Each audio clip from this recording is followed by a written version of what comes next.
এটা হচ্ছে কালদিঘি পার্ক, বুঝতে পারলে? ওই জন্য তো তোমাকে এখানে ঘোরাতে নিয়ে আসলাম, অনেক সুন্দর। চলো আরো জায়গা আছে দেখাচ্ছি। ভাই কালদিঘি পার্কে আমরা হচ্ছে লোকাল চ্যাংড়া, আমাদের সঙ্গে কেউ যদি লাগতে আসে না কাটে ফেলবো, বুঝতে পারলি? দেখছো কত সুন্দর পরিবেশ এখানে, আমি প্রায় সপ্তাহে আসি এখানে ঘুরতে।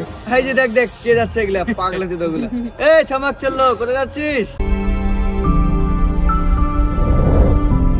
ওদিকে কান দিও না। আরে দেখতে পারলে কি হয়, চলে গেল। কিন্তু ভাই তুই যাই বলিস, মেয়েটা কিন্তু দেখতে সেই আছে না? তোরা এখানে থাকিস, আমি একটু লাইন দিয়ে আসছি। থাকিস।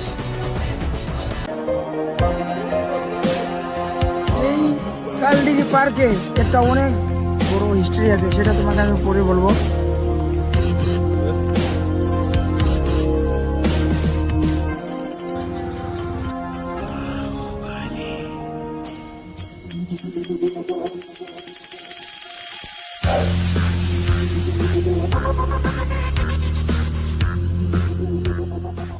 আরে সত্যি বলতে কি, এই যে কালদিঘি পার্কে অনেক মেয়ে আসে, কিন্তু তোমার মতন আমি একটাকেও দেখতে পাইনি। কেন যে তুমি এত সুন্দর আমাকে প্রথম থেকে লাগতেছো।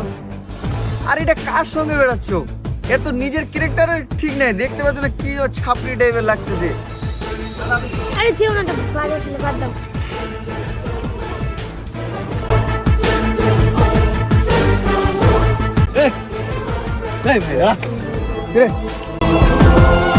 আরে তুই আমাকে মারতে গিয়েছিলিস? তোর এত বড় সাহস?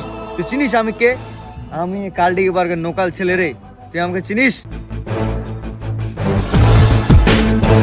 কি গলো কেদিন ফাটে এবারে চাউয়ার। গাইজ আমরা বলে যাচ্ছি আমাদের স্ক্রিপ্ট নাই, স্ক্রিপ্ট শেষ। রাত্রিবেলা কালদিঘি পার্কে আমরা শুট করতেছি, তো শেষ, ভিডিও শেষ। আর ভিডিও নাটক ভিডিও মানে এখান থেকে শেষ, আমরা করতে পারলাম না। তো গাইজ দুঃখিত, রাইড হয়ে গেছে। তো টাটা, বাই বাই, জয় হিন্দ, জয় ভারত। এটা একটা